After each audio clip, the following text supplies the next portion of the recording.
Show, Ryan Shazier.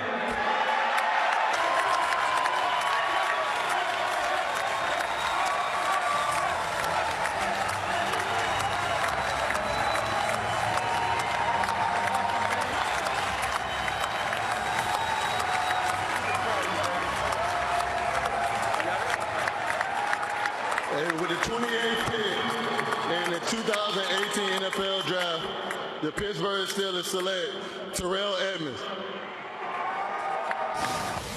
That is great. That is so incredible to see what this young man has gone through over the course of the last couple of months. So much heart, so much just positivity, so much optimism that he was going to get back up one day, and he kept saying he was going to walk into today. Last night was very nice. Yeah, unfortunately, there's one thing that we say before the game when we pray, and we don't pray for success. We pray that, man, God, would keep us safe from injury, that we can walk off this field.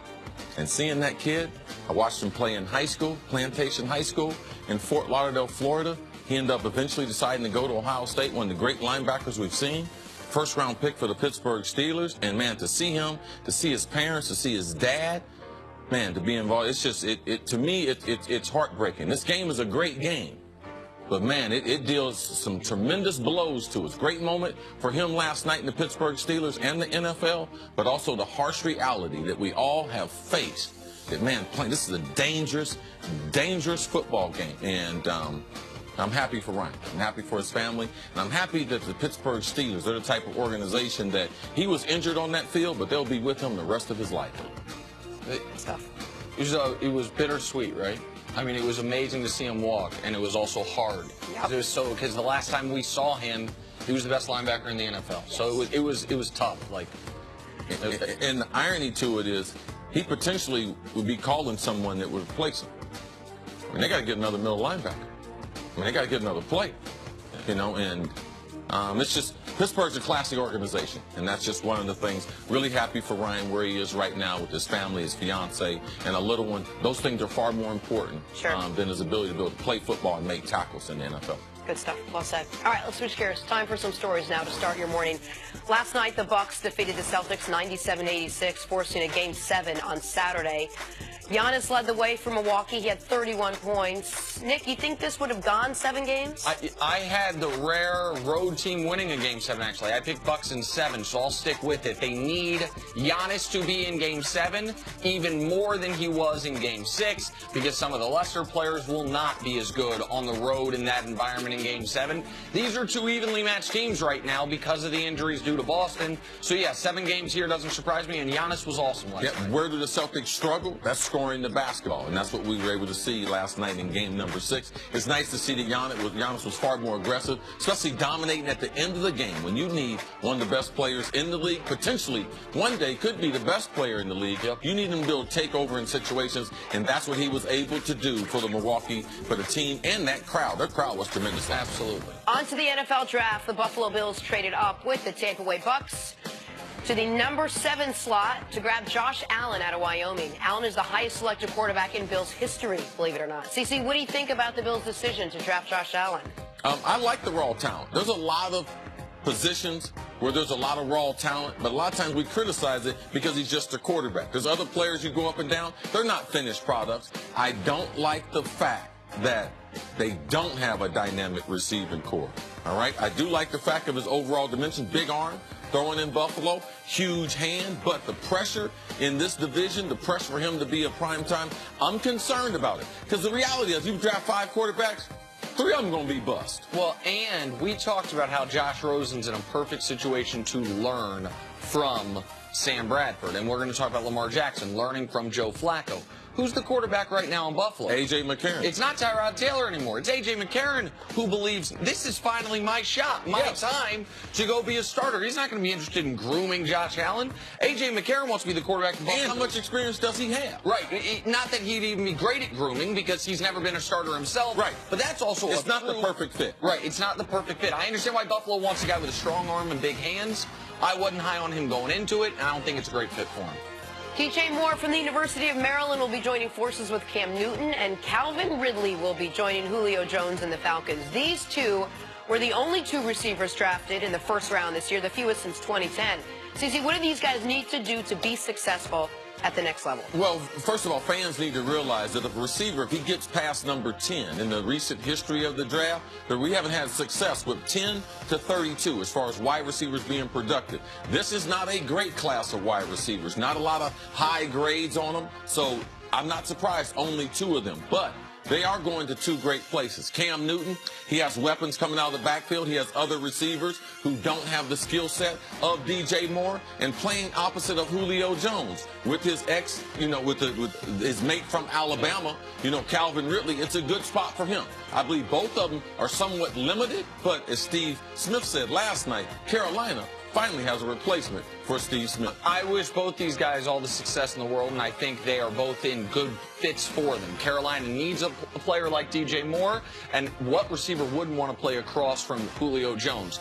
But CeCe's point about the recent track record, if you're going to draft a receiver, it's either a guy super high or mid-round picks have done really well. Yes. In recent history, the only guy that comes top of my mind that was a late or mid-first round that's turned into a star is DeAndre Hopkins. There's a lot of guys who were drafted in this area that haven't quite panned out. That doesn't mean these guys won't. Just means recent NFL history doesn't bode great for their prospects. North Carolina State defensive end Bradley Chubb was drafted 5th overall by John Elway and the Broncos. Von Miller was super excited about his new teammate yesterday. Nick, how will Chubb fit in with the Broncos? This is an ideal position for him. He gets to be the young stud on a veteran defense. The Broncos get to try, if they can, to recreate the way they won their Super Bowl. They went to a Super Bowl with Peyton Manning because their offense was amazing, but they got blown out in that Super Bowl. The one they won, it was because their defense was amazing. Case Keenum gets to be the quarterback with no competition, assuming they don't draft Mason Rudolph today, and then they're just going to try to go defense. He and Von Miller will be scary in that AFC West. And also, don't forget, 4 years ago, they drafted Shane Ray out of Missouri. Now, they have to decide if they're going to pick up his 5th-year option. So they have 3 number 1s playing defensive end. That is a way to get to the quarterback, also a way of getting them back to the Super Bowl. So that is going to be a fearful defense. Also, don't forget, they got Derek Wolfe, who plays defensive tackle. So, man, they have people all up and down that offensive line that can put pressure on the quarterback. I'm going to add one other point. You don't want to play quarterback in the AFC West. Khalil Mack, Justin Houston, Joey Bosa, and now Von Miller and Bradley Chubb. Some of the best pass rushers are all in that one division.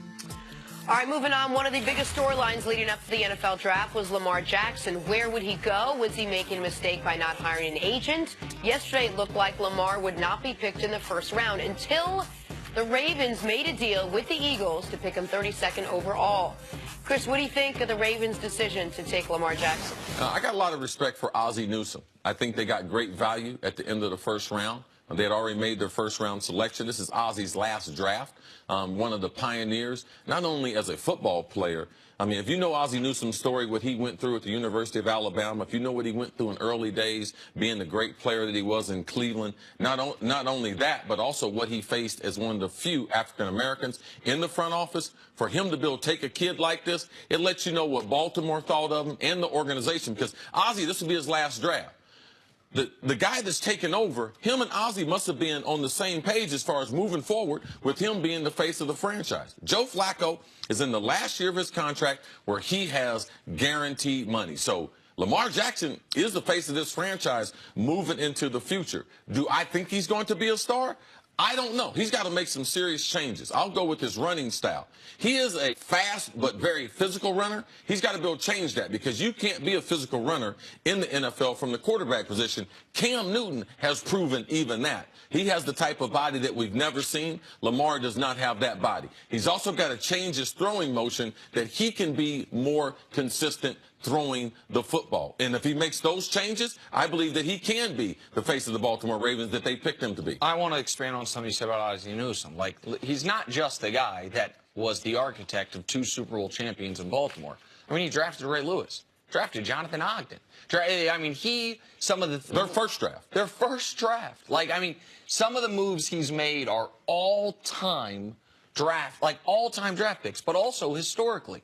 He was the first black student at his elementary school, and then became the first black general manager in NFL history. Like, in addition to everything you talked about, the University of Alabama and in his career, and for him to make the moves he did. Ozzie Newsome was wheeling and dealing yesterday. They moved down twice in the first round and still ended up getting the #1 tight end in the draft, the guy they felt was the #1 tight end in the draft.